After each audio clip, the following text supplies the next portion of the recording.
亲闺女的夫君刚没几天，你们就把她往火坑里推，也配当她爹娘？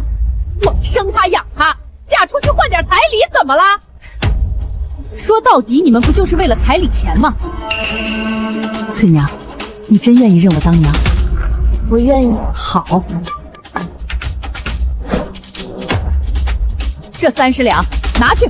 从今天起，翠娘跟你们方家一刀两断，以后再敢上门来闹，逼翠娘改嫁，我就去衙门告你们逼良为娼，让你们蹲大牢。30两，比刘老爷的彩礼钱还多10两。既然翠娘铁了心，死活不想改嫁，我们做爹娘的也不能强人所难。她愿意留在你身边，那往后她就跟你过，我们再也不管她的事儿了。慢着，先把这份断绝文书签了。翠娘从此跟我姓王，和你们方家断绝所有关系，生养土葬，再无瓜葛。秀才夫君意外被将军府认回，摇身一变成了高门公子，我和婆婆她都不要了。我和她成婚3年，没有孩子，她补偿了我100两银子。婆婆养她24年，她给了500两。静之啊，咱要不要再仔细查查？万一将来再查出来不是，岂不是尴尬？娘，这是我最后一次叫你娘。我知道你舍不得我，可你不能睁眼说瞎话。我这样的痞冒妻，是你这样的乡下女人生得出来的吗？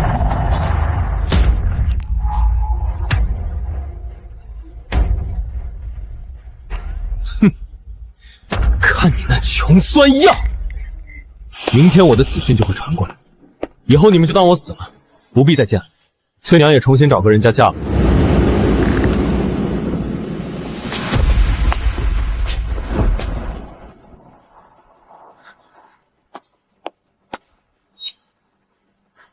娘，她真的走了。你接下来有什么打算？不知道，但我不想再嫁人了。都怪你太老实了。他进京赶考，一走大半年，你要是早点找个相好的，肚子里怕是已经揣上货了。这会儿说是遗父子，正好没人怀疑。唉，可惜了。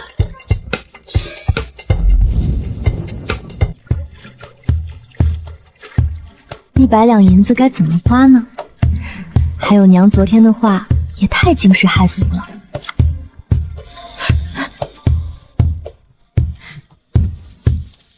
翠娘，你别太难过了。虽然没了夫君，但你婆婆是个能干的厉害人，有她护着你，往后的日子会越来越好的。婶子，我晓得的。你们是来找娘的吗？她早上出去了，还没回。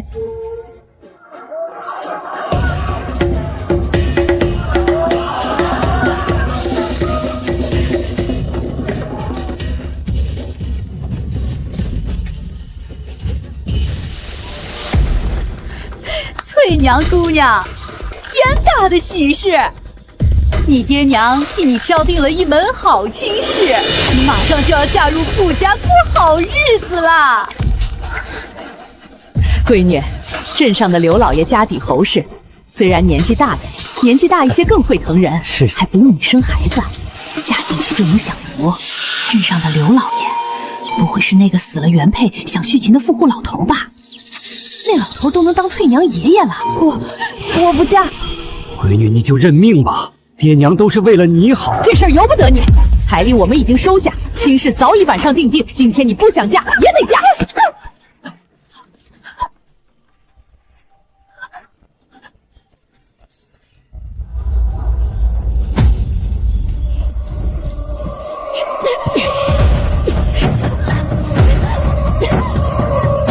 放开我！我不嫁，我死也不嫁！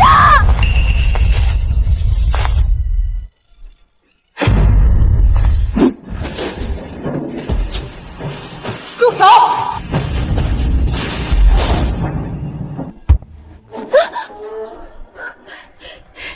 臭丫头，你给我过来！你今天要敢不嫁，我们就跟你断绝关系！对，我就当没有你这个女儿。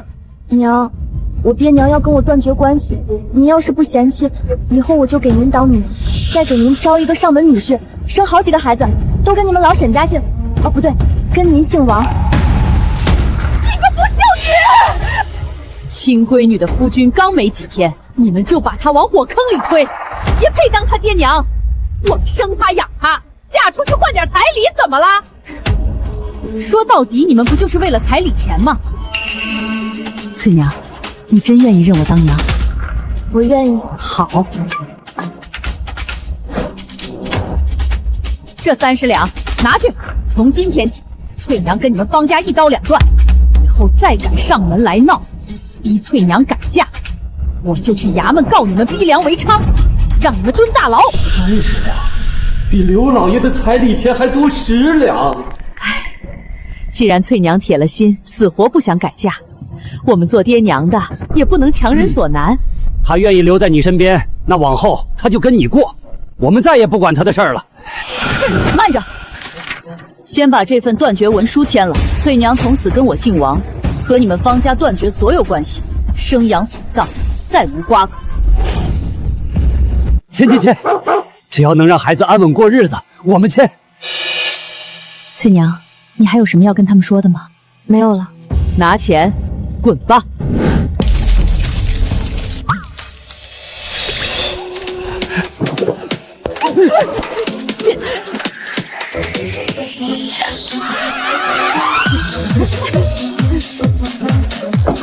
不迎亲了，散了都散了吧！快！铁梅，我们也先走了。娘，今日若不是您，我真的不知道该怎么办了。谢谢您。傻丫头，咱们如今是母女一体，客气什么？饿了吧？娘给你做好吃的。娘，你说沈静之真的被认回将军府，过上好日子了吗？她呀，迟早得灰溜溜回来。以前我们娘俩天天围着他转，天不亮就要起床做饭、洗衣、下地种菜，省吃俭用攒下每一分钱，就为给他买最好的笔墨纸砚，盼着他能出人头地。可到头来，他却狠心抛弃了我。所以以后我们要为自己而活。如今我们手里虽有本钱，但不能坐吃山空，得寻个挣钱的营生。那我们做什么营生好呢？你去灶前烧好热水，今天娘露一手，让你看看咱们今后的吃饭门路。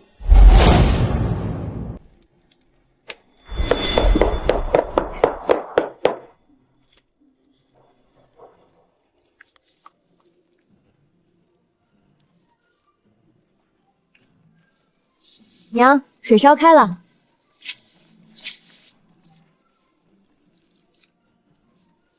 尝尝娘的手艺。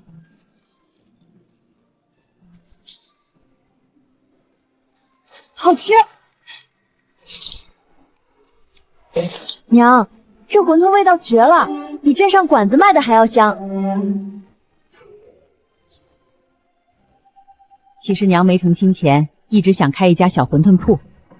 那时候邻里街坊吃过我包的馄饨，没有一个不夸好吃的。可惜后来嫁人生子，一辈子围着家里围着沈静之打转，日日操劳琐事，这份念想就搁置了。娘，那咱们现在正好可以圆梦了，开一家属于我们自己的馄饨铺。我也是这么想的。咱们可以去镇上物色一处带住宅的铺子，前店后宅，既能开店做生意，平日里住的也安稳，一举两得。好，都听娘的。以后我们好好做馄饨，开铺子，靠自己的手艺挣钱，踏踏实实过日子。带糖葫了呗！王大娘，这铺面宽敞通透，位置极好，人流量大，后院还带着2间卧房，1间小厨房，正好符合前店后宅的需求。你诚心要的话，一口价120两。120两，都够买好几个我了。掌柜的，你就别喊虚价了。这屋子房梁微微受潮，后院墙角还漏过雨，墙面翻新要花钱。你这铺子空置快2月了，一直没人接手，长期空着只会越放越减值。我们是诚心买来长久做营生、安家落户的，不是投机倒把。120两太离谱，80两，合适的话我们当场签约。80两太低了，本钱都不够，最少100两。90两，今天成交，省得你继续空置，耽误时间又亏银子。你心里也清楚，这铺子的瑕疵，懂行的都不会出高价。行行行，看你们诚心置业，我就吃点亏，90两卖给你们。那就劳烦掌柜的取来房契和买卖文书，我们银钱两清。娘，你这口才太了得了，学着点。雪梅姐，这不是娘的相好大牛叔吗？大牛，你怎么在这儿？我的打铁铺就在街对面，方才远远看着像你，走近一瞧，果然是铁梅姐。铁梅姐，这是要在镇上置办铺子吗？静芝没了，我们娘俩想来镇上开店，做点营生。你们要搬到镇上来，那不得搬家收拾吗？你们娘俩身子弱，搬重物不方便，正好我这会儿不忙，我帮你们搬。这怎么好意思，总麻烦你。没事儿，我有的是力气，铺子里还有推车，来回几趟就给你们搬得妥妥当当。那就辛苦大牛叔了。多谢你了，大牛，有你帮忙，我们省了大麻烦。我正好腾出功夫，好好教翠娘包馄饨，专心筹备开店的事儿。娘，还是大牛叔最疼你。有大牛叔热心帮忙，我们搬家格外顺利。没多久，崭新的铺面也收拾出来了，我们拥有了属于我们的铺子。娘，我们明天就开张了。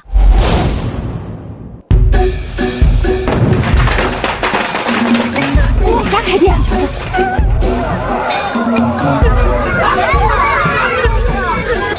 恭喜王大娘新店开张，大吉大利！多谢各位街坊捧场，今日新店开张，味道管鲜，分量管足，大家里边请。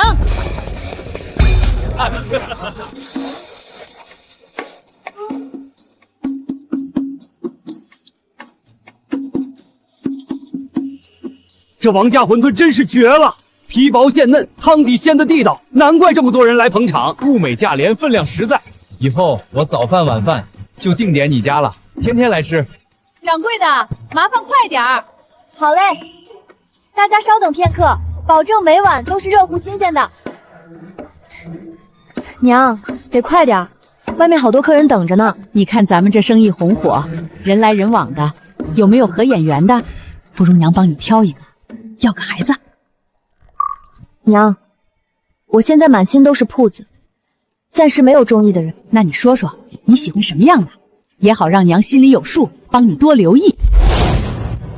我喜欢读书人，脸蛋要干净，身材不能太壮，但也不能弱。你这口味不行，中看不中用。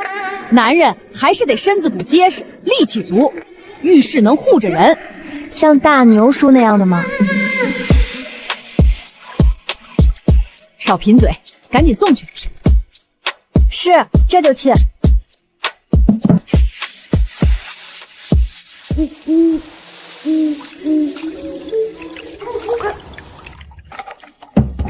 娘，我去后巷倒下泔水。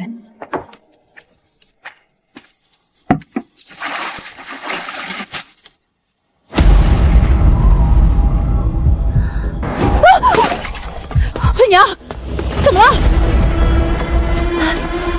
好像有个人。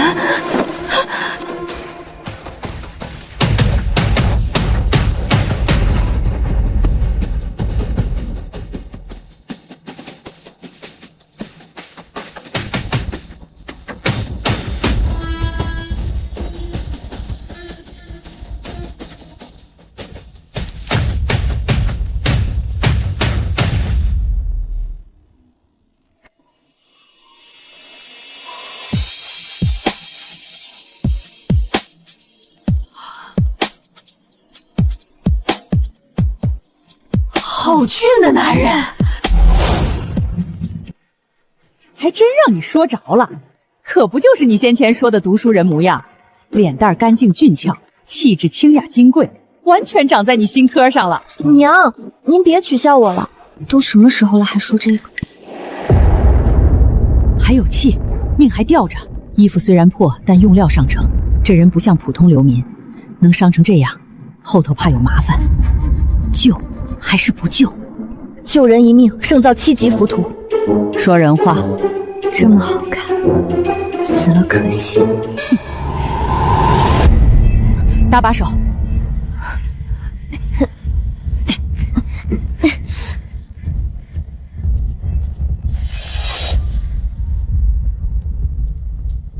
伤得重，刀口深，好在底子好。接下来每日按时服药，静养一段时间就能痊愈了。好，按照这个药方去抓药减治吧。这么贵，一副药居然要半两银子！这公子伤势太重，普通草药压不住，必须用人参、当归这类滋补药材。想保命痊愈，就不能省这点药钱。娘，罢了罢了，人都救回来了，总不能半途而废。翠娘，这男人要是成不了你孩子他爹，咱们可亏大大了。娘，好了，不逗你了，你赶紧给他把血衣换下来，我跟大夫去抓药。知道了。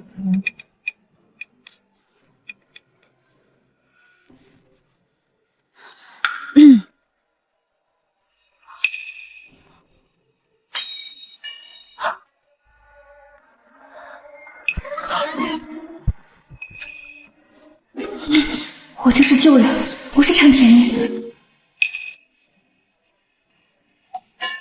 话本里捡来的男人都会失忆，等他醒来，我就说我是他的娘子。相公，然后他就会抱着我，听我使唤，和我生孩子。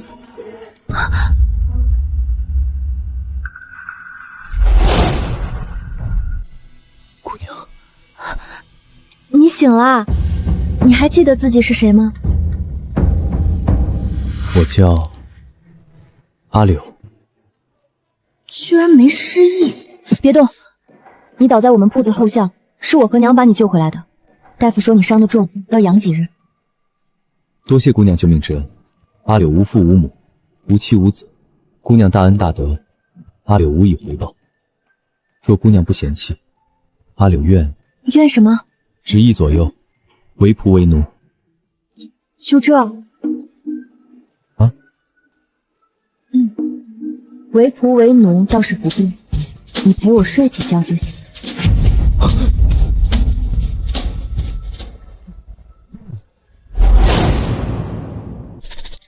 不行啊，那亲一下，亲个小嘴总行吧？抱一下不会也不行吧？姑娘请自重。牵手。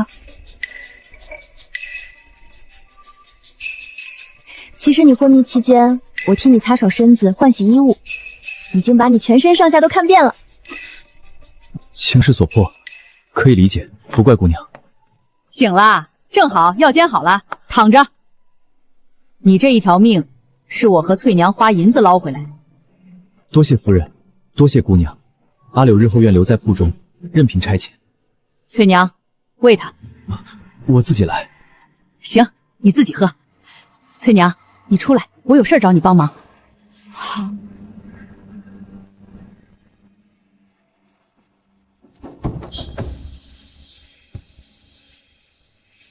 娘，要帮什么忙？傻孩子，男人不是这么扑的，得让他自己往你碗里跳。我哪有那般莽撞？你方才那架势，差点把人吓得从床上滚下来。你越追他越躲，你得让他觉得王家离不开他，你也离不开他。那我该怎么做？不是说要留下来为仆为奴报恩吗？正好顺水推舟，日常端水递柴、后厨看火、店里搭把手，都指使他去做，慢慢就磨出情分来了。这法子高明，还是娘想的周全。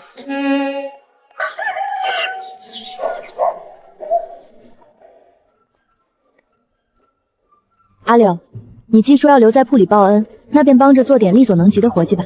理应效劳，姑娘尽管吩咐。你帮着把碗筷洗洗，堆放整齐就好。是。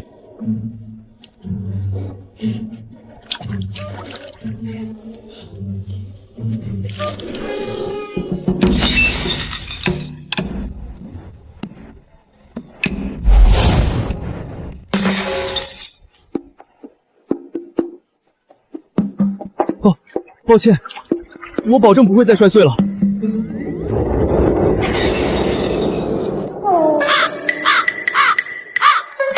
没事儿，你可能不擅长洗碗，你帮着烧火添柴吧，看着灶里火势别灭了就行。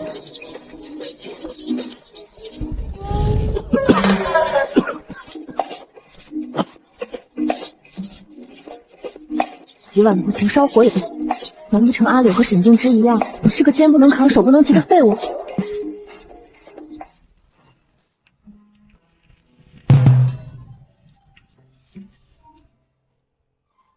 姑娘见谅，我从前从未做过这些粗活，故而样样生疏。但我绝非偷懒耍滑，只要姑娘愿意教，我定静下心好好学，不怕吃苦。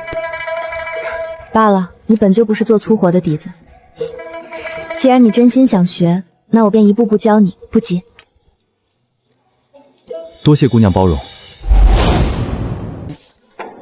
自那以后，我开始耐心教阿柳干活。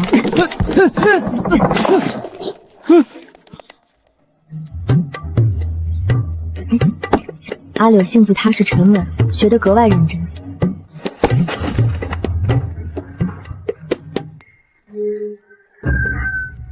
日子一晃就过了1个月，阿柳学有所成，不仅能端水递柴、后厨看活，甚至连馄饨都包得有模有样。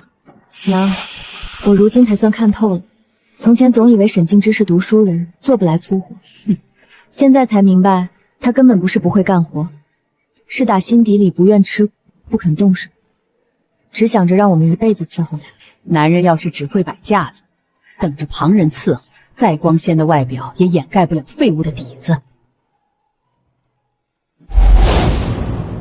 这个阿柳就不错，脸好看，肯干活，性子还温顺听话，确实是当孩子他爹的好苗子。娘，你怎么天天说这个？我不说，你就只会傻看。阿柳哥，再来一碗馄饨。我也要再来一碗，必须阿柳哥你亲自送来哦。好，你们稍等。你说话真温柔。自从阿柳来了，铺子的生意就更好了，女客客人更是成倍增加。这就醋了。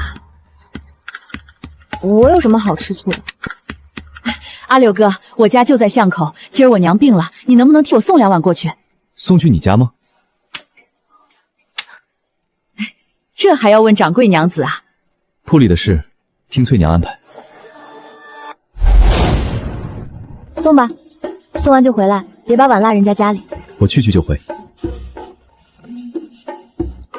光眼馋没用，得占名分。我也想占名分，可阿柳手里的好，我到现在都只牵过他1次小手。别急，娘有预感，我们家有喜事儿将近。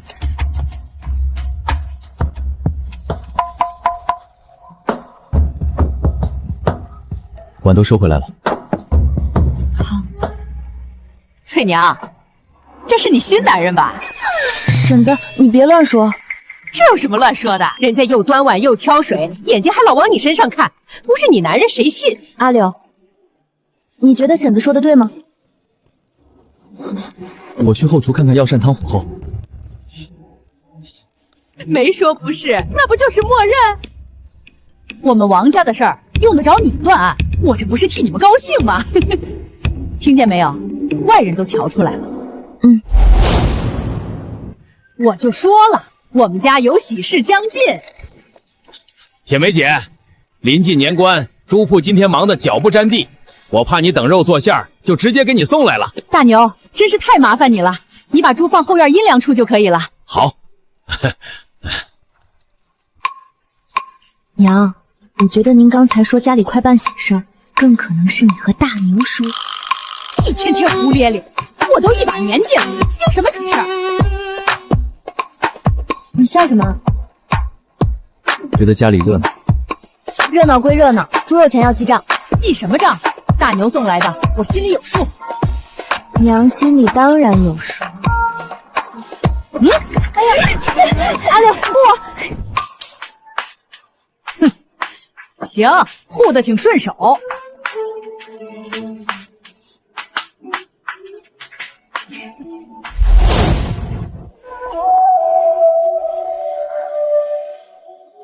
阿柳，你快看，下雪了！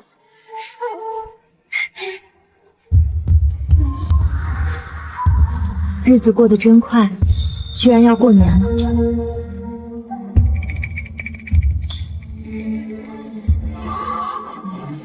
别站太久。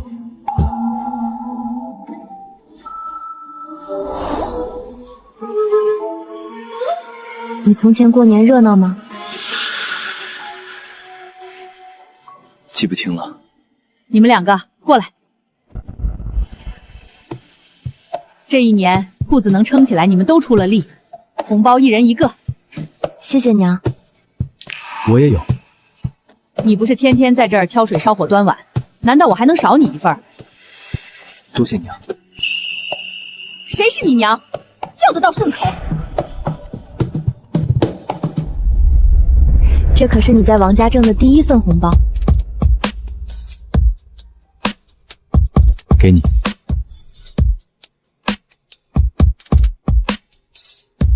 给我？我吃住在这里，衣裳鞋袜也都是你置办，要钱也是你和娘出的，我没有用钱的地方。那你以后挣的钱都归我管。好。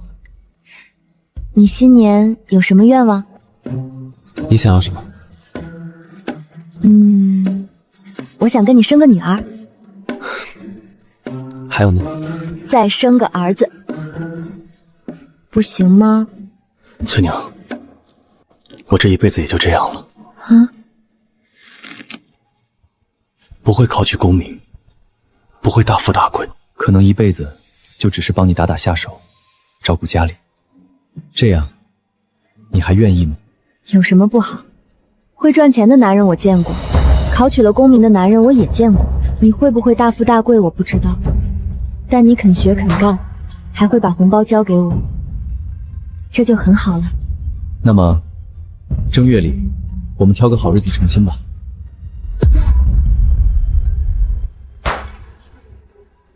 你说什么？我想做你的夫君。丑话说在前头，如果成亲，你是入赘，将来孩子要跟我姓王。当然。家里的钱归我和娘管。好。铺子的活不能偷懒。不会。你俩杵那儿干什么？饭要凉了，快来吃饭。娘，阿柳愿意当我孩子的爹了，真的。娘，我愿入赘王家，求娶翠娘。磨磨蹭蹭到年关才开口，害我连洗布都没提前备，明儿还叫大牛帮忙挂红绸。多谢娘。谢什么？入了王家门就好好过日子，敢欺负翠娘，我把你剁成馄饨馅儿。娘放心，我定会好好对翠娘的。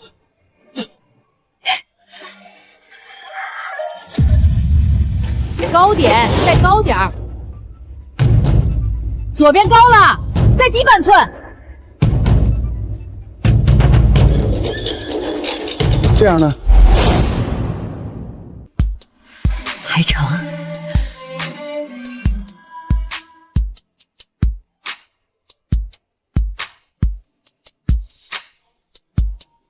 怕了？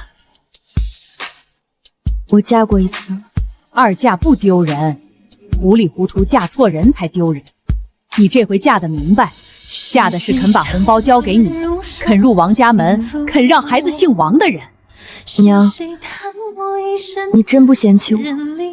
我嫌弃你什么？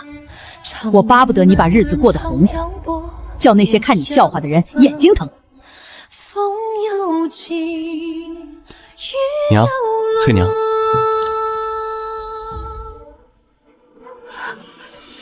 我身无长物，婚书上已写明，入赘王家，日后孩子随王姓，日后所得皆交翠娘和娘掌管。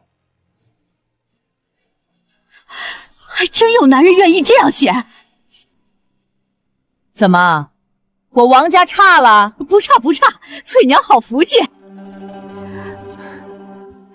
别哭，今天该高兴。我就是高兴。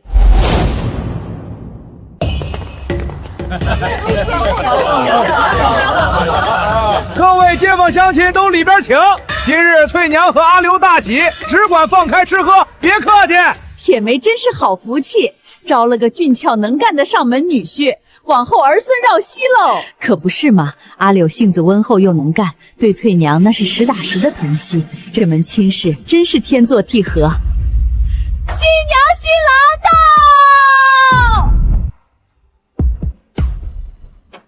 进门看。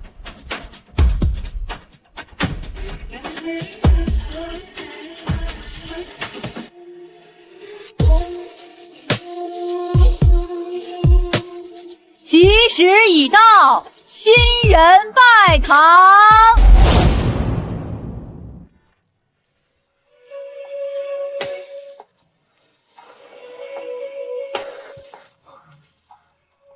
阿柳，现在可以亲个小嘴了吗？情丝百转，丝丝缠乱又不知。我怕错过。比连理双枝，难寄托这相思。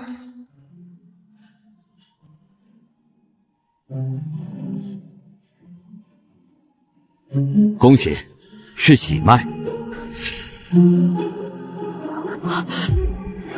真的，千真万确。太好了，真是太好了！我们王家要有后了。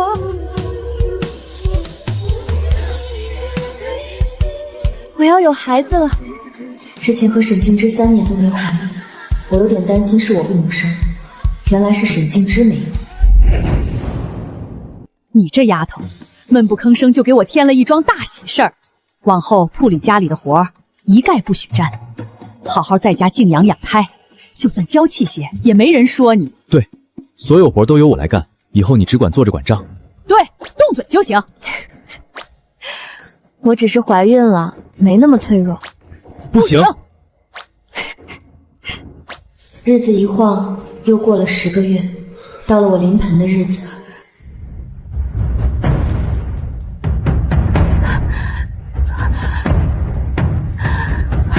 头已经出来了，再使把劲儿。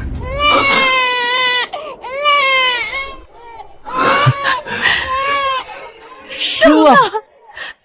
恭喜龙凤胎，母子平安，母女也平安。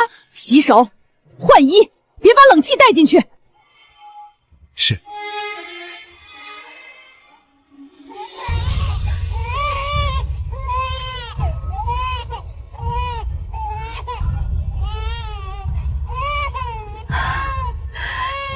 这孩子真可爱，他们的名字我都想好了，姐姐叫王凤，弟弟叫王龙。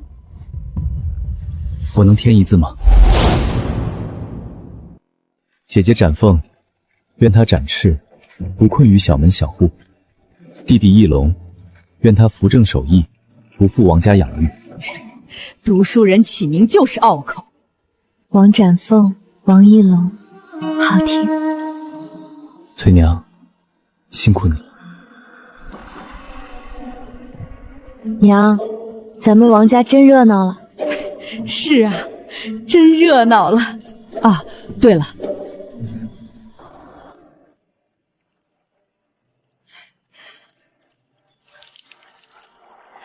这是家里的账本，铺子的钥匙，馄饨秘方，以后你管。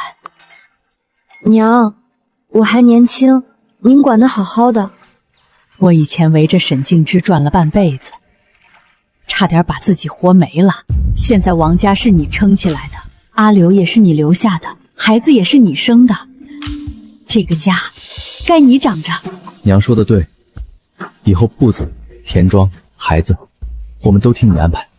别怕，娘会在后头给你撑腰。好，那我管。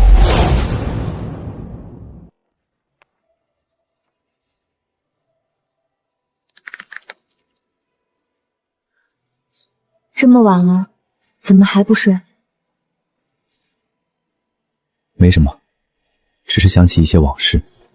阿柳，我以前只想要个孩子，现在我不只要孩子了，我要你也在。这些天不知道为何，我一直心绪不宁，总担心阿柳会离开。毕竟捡他的时候，我就觉得他的身份不简单。我在，你放心，我不会离开你和孩子们。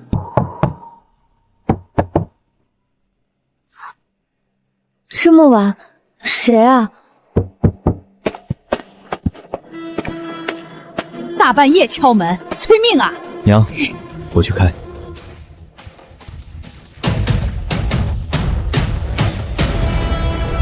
少爷，夫人病重，求您回京。该来的，终究还是来了。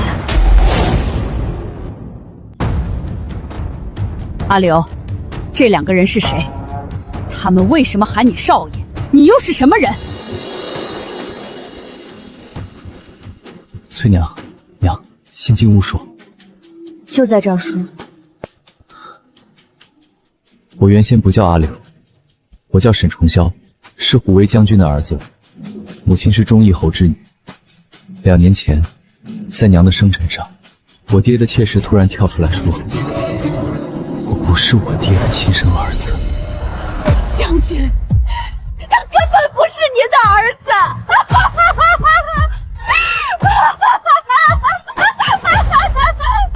红姨娘，你在风言风语什么？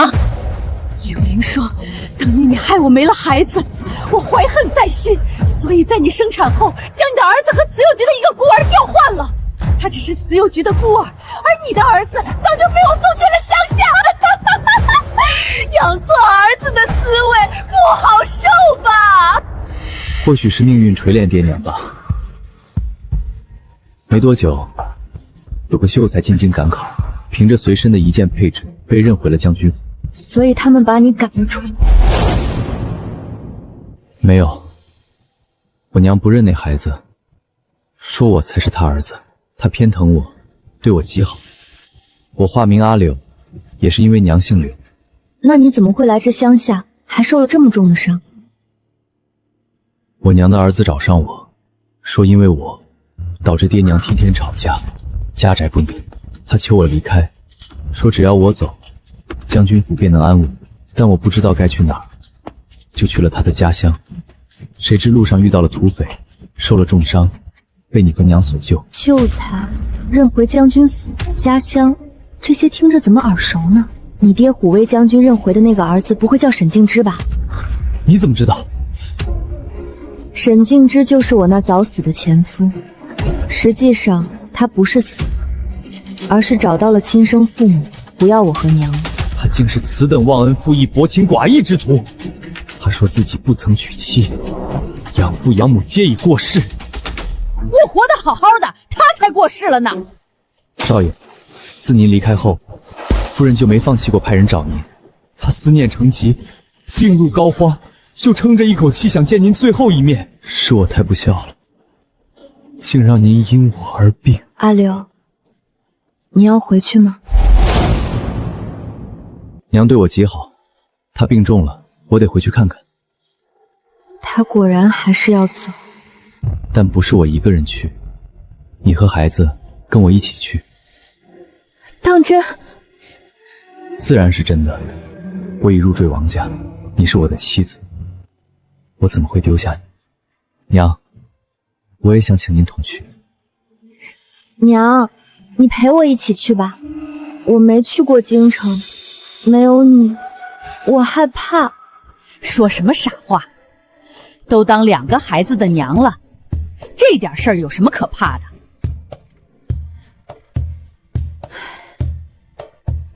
我得先安顿好铺子，再去京城找你。那什么虎威将军，说不定从前也是泥腿子出身。不比高贵，你不用怕。那好吧，你安顿好了铺子，就得来京城找我。好，进京吃饭喝水都要钱，别让人觉得咱王家手短。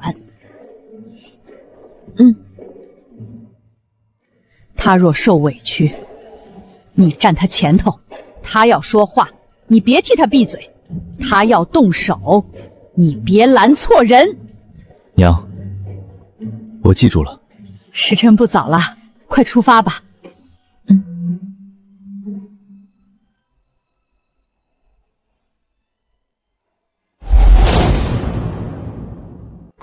颠簸了半个月，总算到京城了。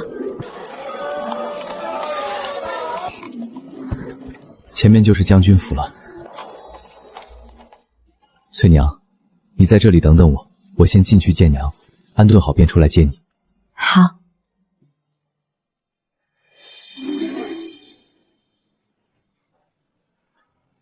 不愧是京城的富贵人家，陈设华贵，一砖一瓦皆是风骨。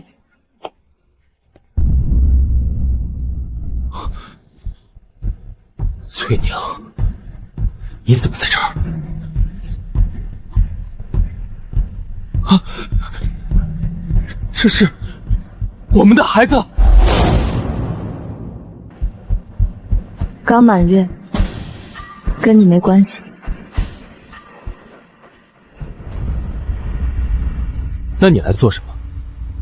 日子过不下去，想来讹钱是吧？能找到这里来，也算你有本事。钱我可以给你，只要你不乱说话。翠娘，娘要见你。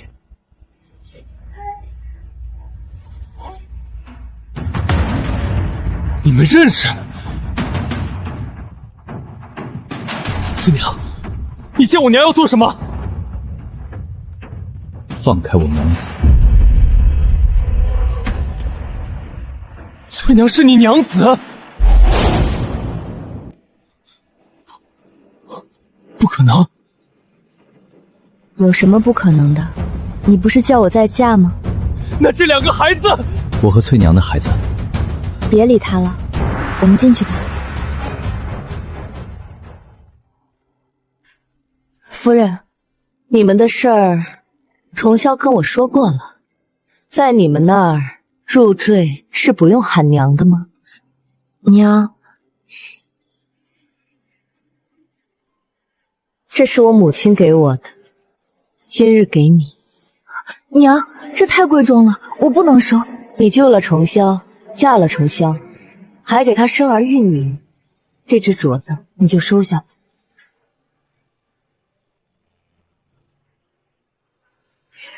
谢谢娘。孩子的见面礼也不能少了。小莲，去拿2个金锁，孩子1人1个。是。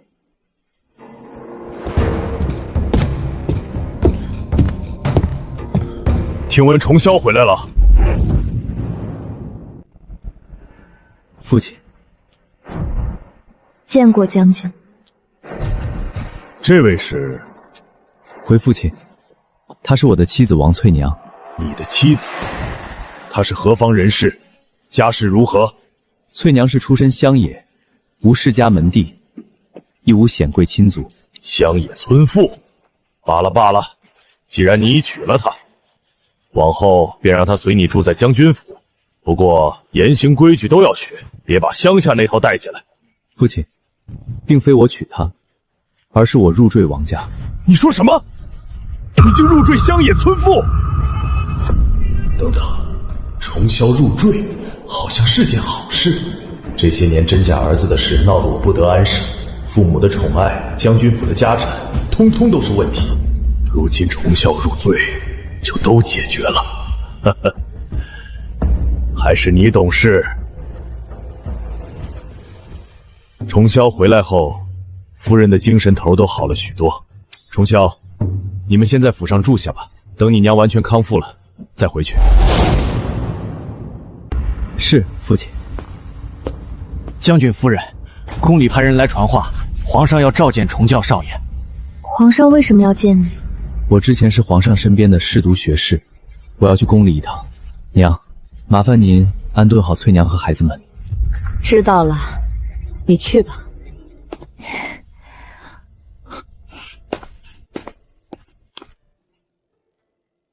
夫人，金硕带来了。小莲，你带翠娘和孩子们去重霄的院子里住下吧。是。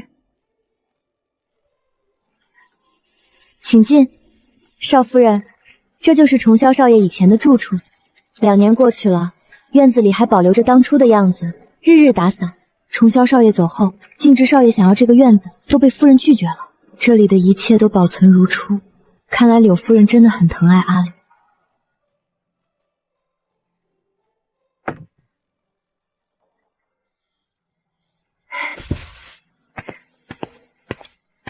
回来了，皇上召见你，都说什么啦？一个好消息，一个坏消息，你想先听哪个？还有坏消息啊？那先说坏消息吧。我们原本只打算在京城住3、5个月，等娘病痊愈了就走。可如今，怕是要常住了。啊？为什么呀？那好消息呢？好消息是，皇上没有怪我失踪，还让我官复原职，3日后入宫当值。这也是要在京城常住的原因。翠娘，你说，我要不要拒绝皇上？阿柳深得帝宠，应该好好把握。阿柳的人脉全在京城，有他的托举，2个孩子的前途不会差。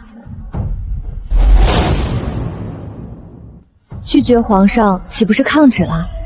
既然皇上恢复你的官职，那我们在京城买个宅子安家吧。好，听你的。那你娘那边，你打算怎么办？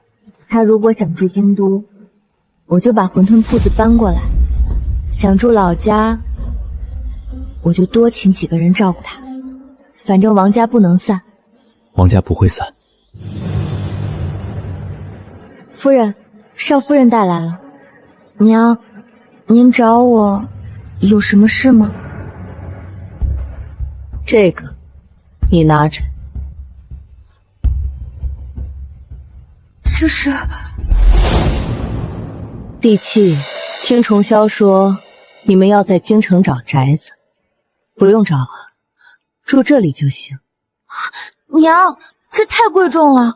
重霄是入赘，我还没有给他准备嫁妆，这只是头一份，后头我整理好了再给你们送去。自古嫁妆是私产，我哪能拿赘婿娘家的东西白用？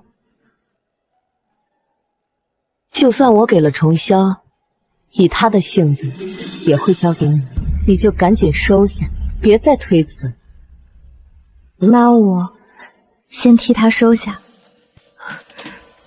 夫人，崔姑娘求见。让她进来吧。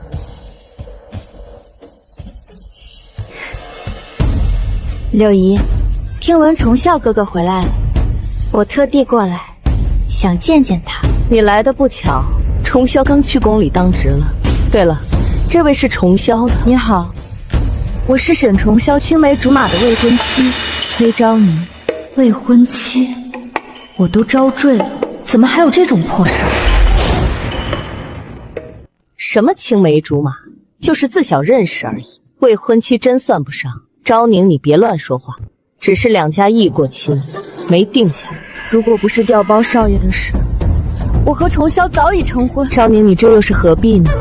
重孝已经成婚了，这是他的夫人，他们连孩子都有了，你也该放下。我放不下，我们从小到大的感情，我如何说放就能放？王夫人，重孝根本就不爱你，他娶你只是为了报恩。他没娶我，他是入赘。你竟敢如此折辱他！你不过是粗鄙不堪的乡下妇人，怎配让我风光凄远的重孝哥哥入赘？崔姑娘知道我是乡下来的，那你应该也知道，我们乡下人不太讲你们京城这些弯弯绕绕。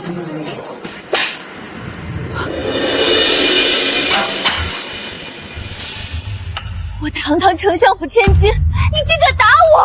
你再满嘴喷粪侮辱我就打烂你的脸！柳姨，你也看见了，他如此粗鄙，怎么配得上重孝哥哥？我只看见你先辱人，他才动手。您从前不是这样待我的，从前你也没有当着我的面羞辱我儿媳。重孝哥哥，他打我！王翠娘，你居然打他！你怎么敢的？懂了，3角恋加上我就是4角恋。手疼不疼？有点儿，他脸皮挺厚。重孝哥哥，你怎能这样待我？他打了我！崔姑娘，你3番5次约我见面，我都拒绝了。我以为你该明白我的意思。我不明白，我不明白。重孝哥哥，我不信你对我一点情谊也没有。真没有？你骗人！我知道你心里有我，你只是怕他伤心。我知道你是一个道德感很强的人，我不需要你为我抛妻弃子。我们成婚后，我答应你让他做贵妾，他的孩子也可以记在我名下。翠娘，抽他，用鞋底抽。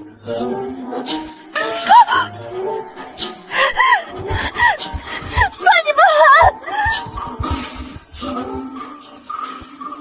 狠！周宁，今日那个崔姑娘哭得真伤心啊。我和崔姑娘确实议过亲，两家知根知底。她说的没错，如果没有调包少爷的事，我们很可能已经成婚了。但是这个世界上没有如果。没事儿，我信你。议过亲算什么？我还成过亲呢，谁没几个过去啊？我觉得你最好还是找机会跟崔姑娘好好聊一聊，把话说清楚。她有点钻牛角尖了。好，听你的。我明天约她好好聊聊。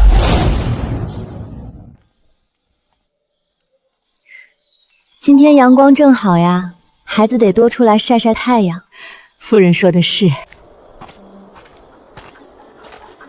翠娘，你听说了吗？沈重孝去见昭宁了。你这个被蒙在鼓里的蠢女人，竟然还有闲心在这里晒太阳。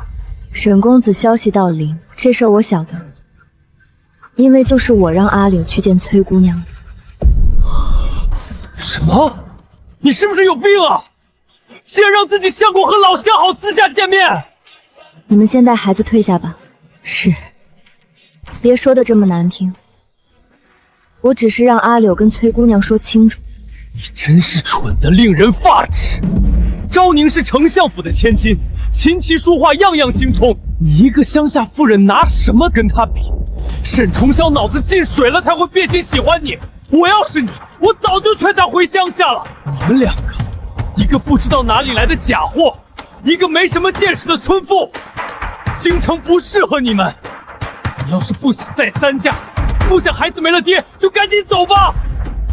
我怎么看着被崔姑娘迷昏了头的人是你啊？是，我承认，我第一次见昭宁就爱上她了。如果不是沈重霄鸠占鹊巢，我和昭宁早就成婚了。他等了沈重霄2年，我也等了他2年。明明他已经快被我打动了，沈重霄却回来了。崔姑娘快被你打动了，可你明明连你娘都还没能打动。我娘那是心善，养条狗养了20几年也会不舍得。我和她之间有切不断的血缘关系，她迟早会接纳我。这么久了都没接纳你，还迟早？下辈子吧。你给我闭嘴！愚不可及。翠娘，这么快就聊完了？崔姑娘怎么说？她应当是已经想清楚了，说以后都不会来纠缠我了。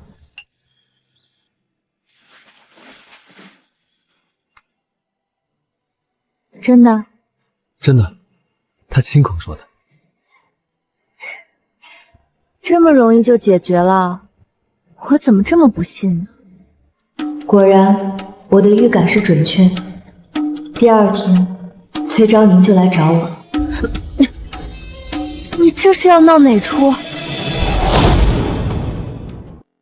王夫人，我知道重霄哥哥心里只有你，但我真的不能没有他。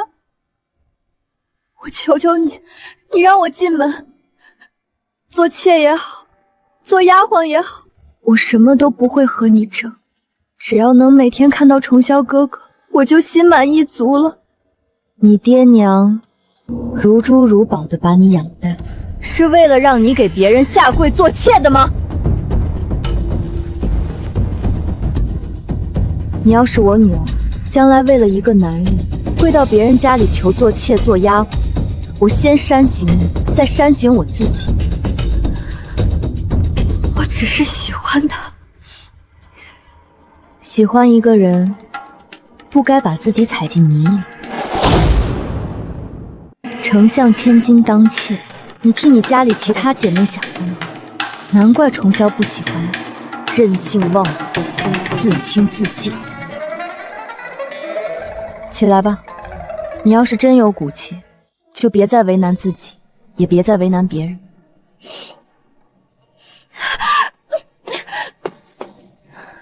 大概是我这一番话说服了他，后来他再没来找过我或者阿柳。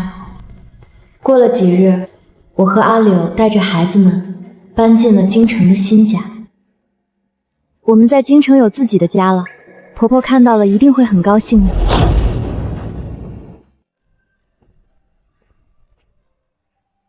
你们带孩子们进屋歇息吧。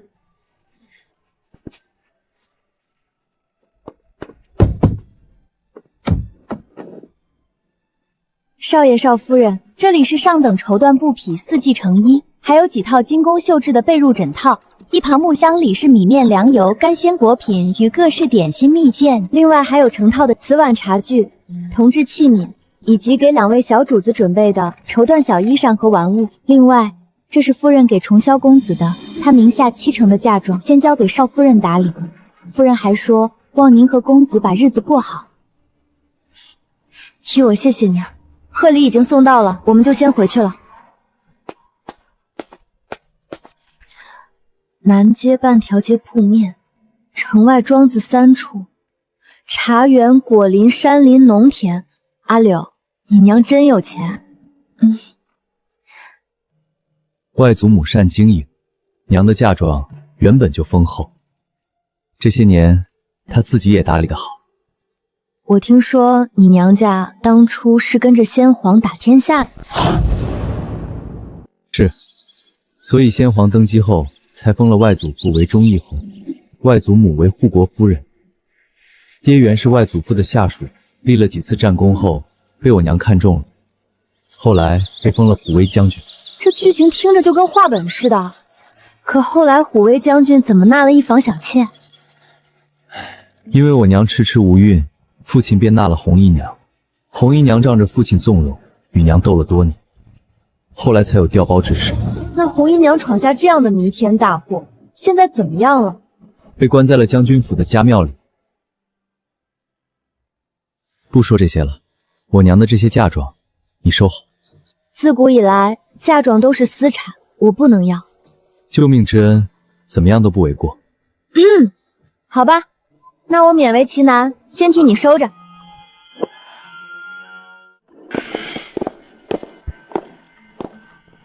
凌霜，听说你把70%嫁妆都给了沈重霄，这是不是真的？是。糊涂啊你！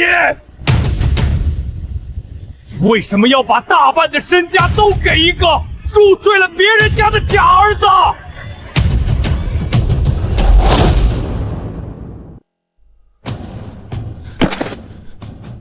娘，我才是你的儿子啊！就算你舍不得那个假货，你也不能这么偏心啊！凭什么他能拿70%，我只能得30%？你想多了，剩下的30%是我养老用的，我死后仍然归重霄。什么？为什么？到底是为什么？娘啊，我才是你的亲生儿子啊！这世上怎么会有你这种娘亲？我早就说过，我只认沈重霄一个儿子。静之，来人，快请大夫来看看少爷。陆凌霜，你连亲生儿子气吐血都无动于衷吗？你是不是非要把这个家拆散才满意？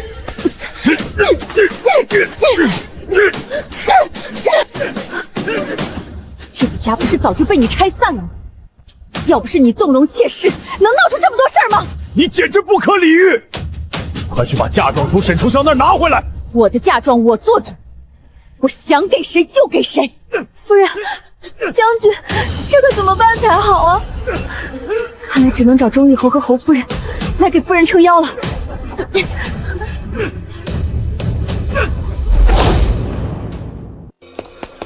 少爷，大事不好了！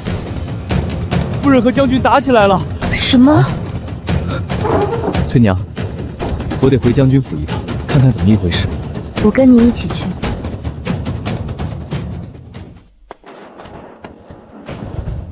岳父岳母，你们管管凌霜，他真是脑子进水了，不疼自己的亲生儿子，去疼一个不知道哪里来的野种。什么野种？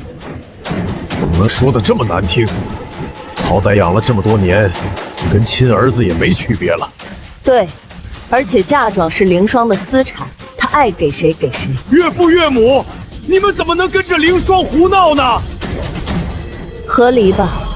你儿子跟你，我儿子跟我。你是不是有病？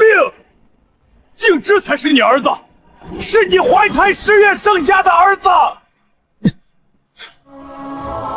娘，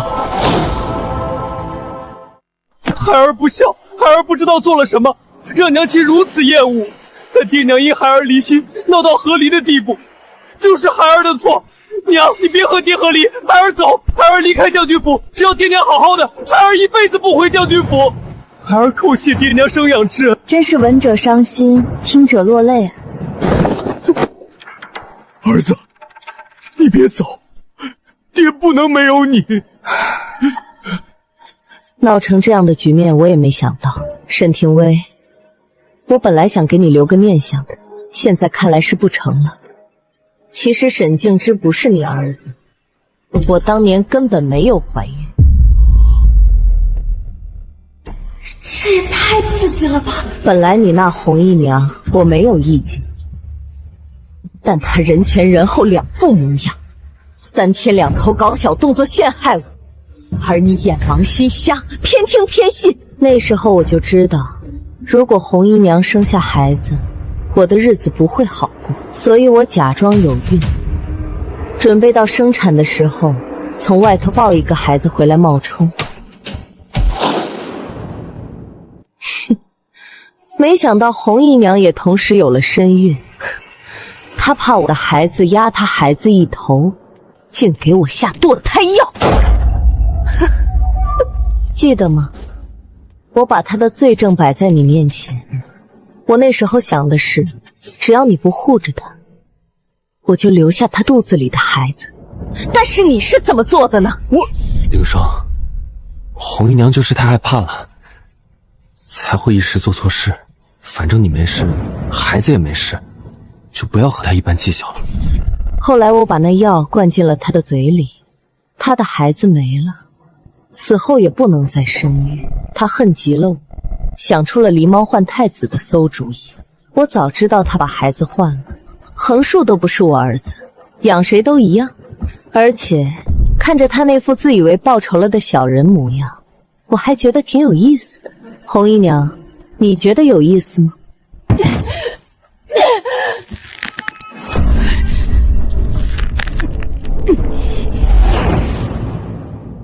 柳凌霜，你这个毒妇，你不得好死！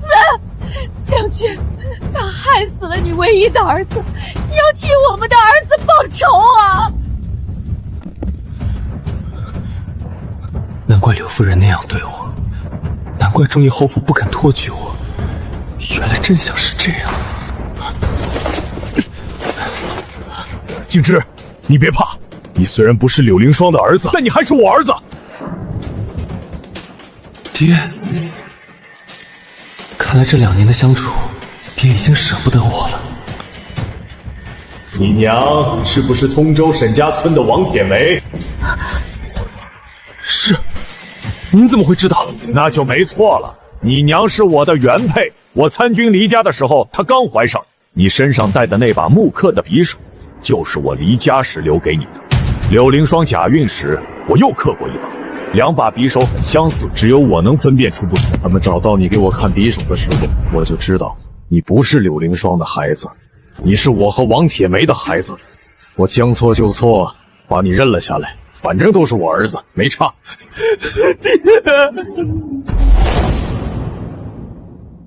沈廷威，你这个小人，原来你早就娶妻，你骗我！是又怎样？你骗我一次，我也骗你一次，我们扯平了。扯平个屁！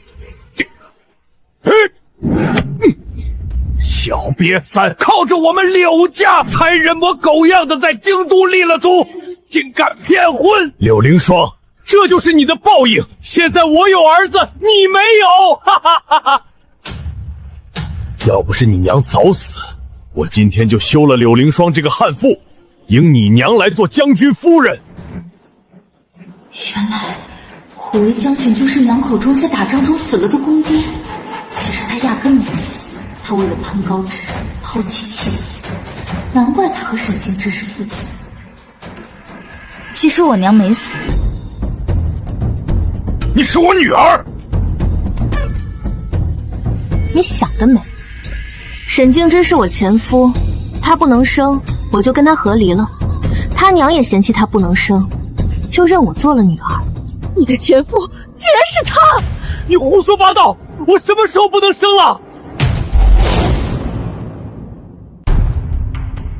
我跟你成婚3年，我都没怀孕，和重霄没2个月我就有了，还是龙凤胎。不是你不能生，还能是什么？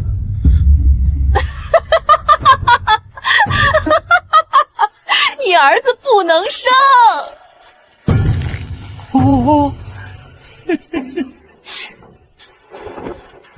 你那会儿不是说你养母死了吗？我那是怕将军府嫌弃，乡下旧事。真是有其父必有其子啊！你不也从来没提过你乡下的妻儿？罢了，没死最好。这么多年是我对不起他。过2天我们就去老家接他，以后我们一家3口好好过日子。你们凭什么觉得我娘还愿意见你？她一个乡下妇人，守了我这么多年，若知道我还活着，必定欢喜。柳凌霜，你不是要和离吗？行，我们就和离。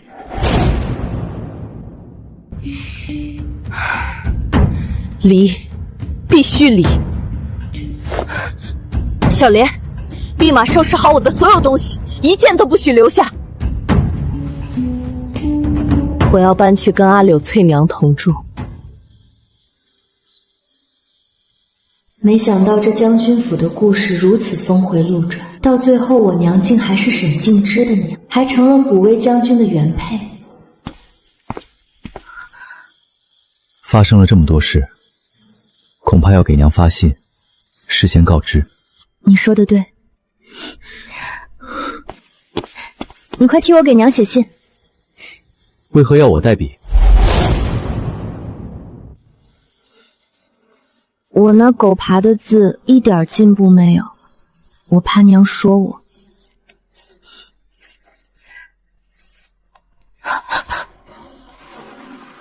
等等，好像有哪里不太对。如果沈静之是虎威将军参军离家那年怀上的，他怎么会和阿柳同岁呢？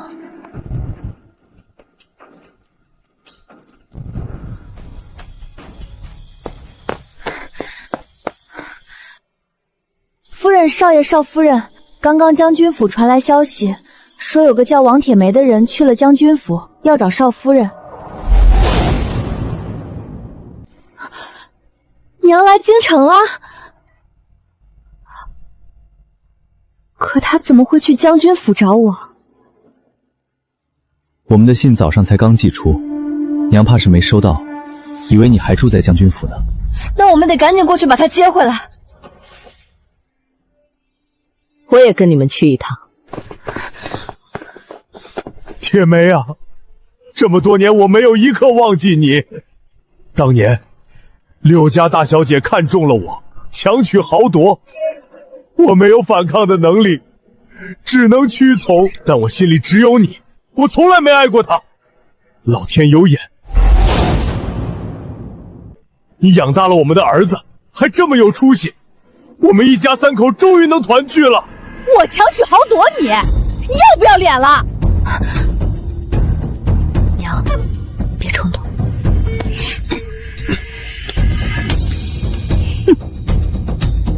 娘，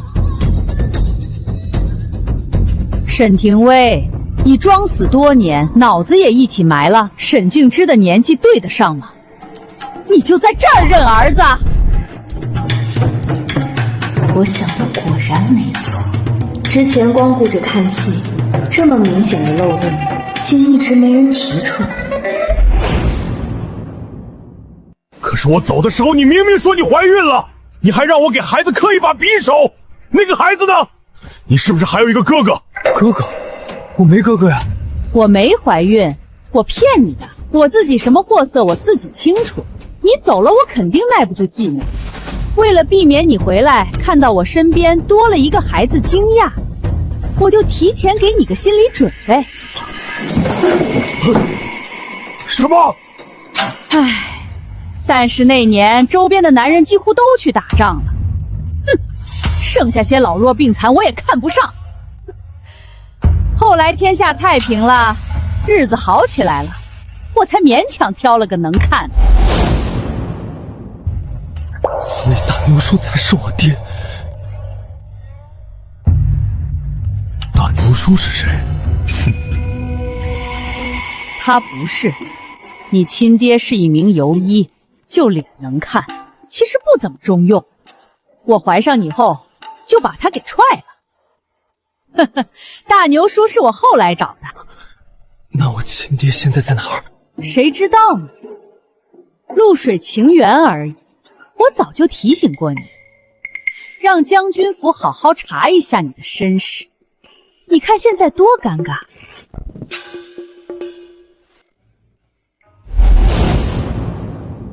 你这个水性杨花的女人，你还要不要脸了？你有什么脸来说我？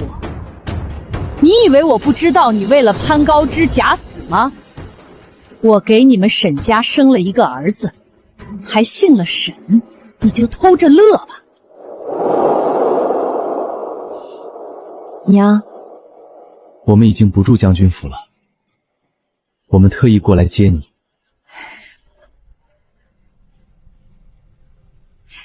你没儿子喽？好姐姐，你替我出了一口恶气。翠娘，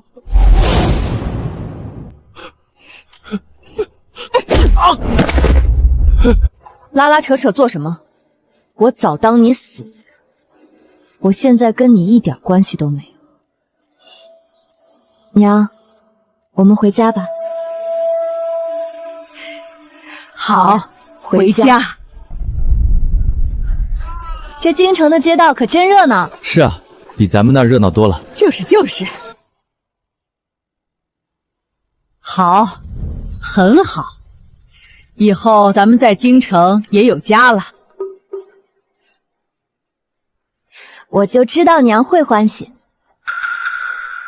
娘，我错了，你别不要我。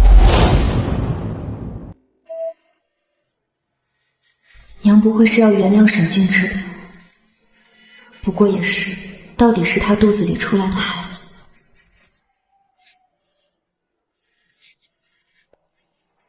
娘，静之，你5、6岁的时候不要娘，娘不会怪你，因为你小不懂事。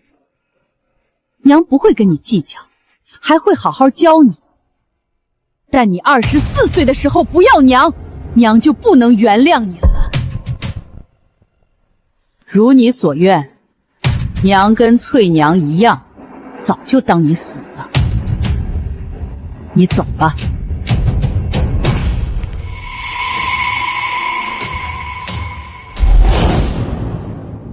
我不走，娘，你不要丢下我。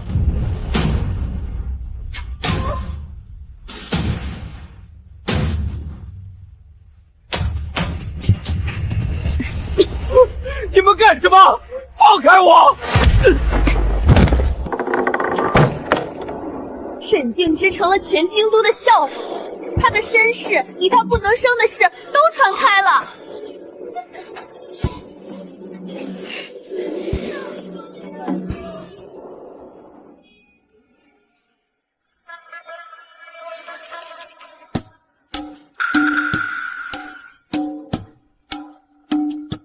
丞相大人，夫人，小人沈静之愿入赘崔家。昭宁等了阿柳这么久，确实早就过了适婚年龄。沈静之对昭宁确实十分用心，我不接受。我已决定终生不嫁。你说什么？我为你做了这么多，你一句不愿就算了。我从未让你为我做什么。你浪费了我2年青春。若不是你一直对沈重霄念念不忘，我怎么会处处与他比？如今你说不嫁就不嫁，你把我当什么？放肆！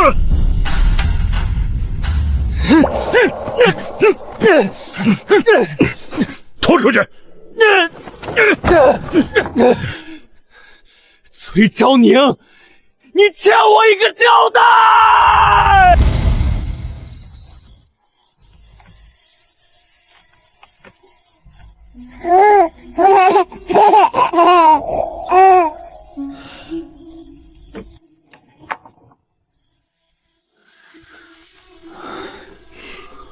怎么了？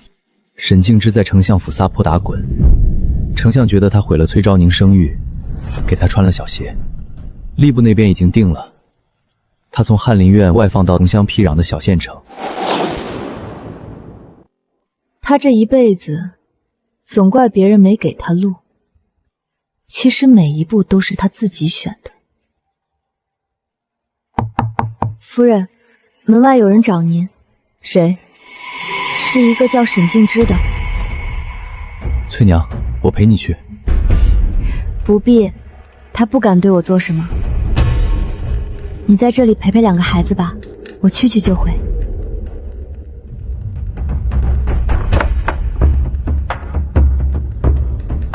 找我有什么事？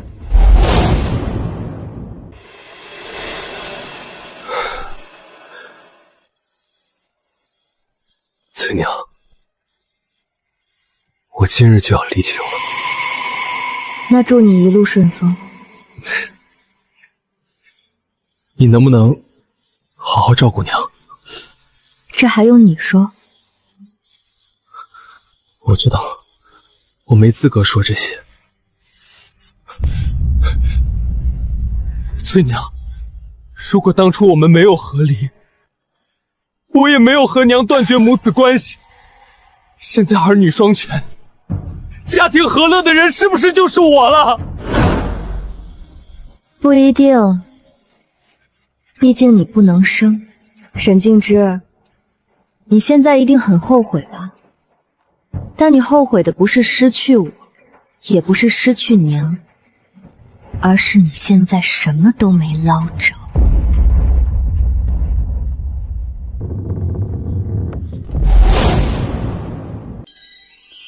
我在京城住了半个月了，差不多该回通州了。娘，你真要回去？通州还有铺子、庄子、老伙计，我离老家太远，心里不踏实。你是想大牛输了吧？不如把大牛叔也接过来。胡说八道什么？娘，我舍不得你。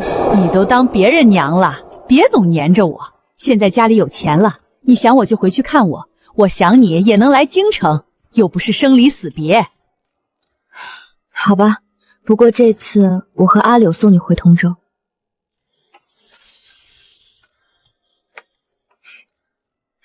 你们都要去通州啊？那我也去。我闲着也是闲着，正好去看看能养出翠娘和姐姐的地方是什么样子的。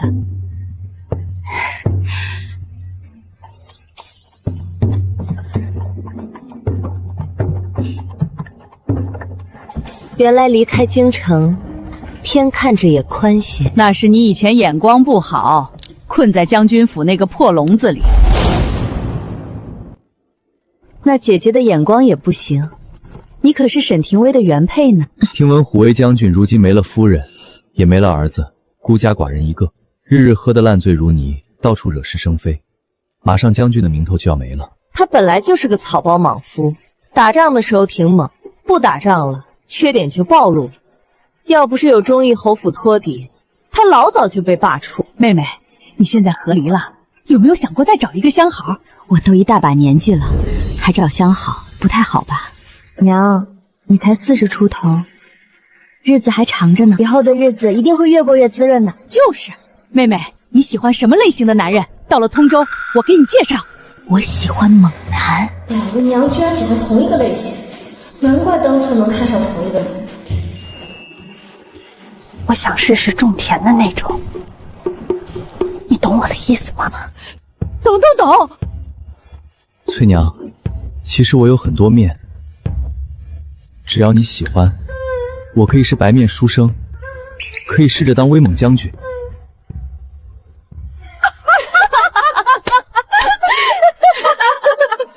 你只要当你自己就好，我喜欢的就是现在的你。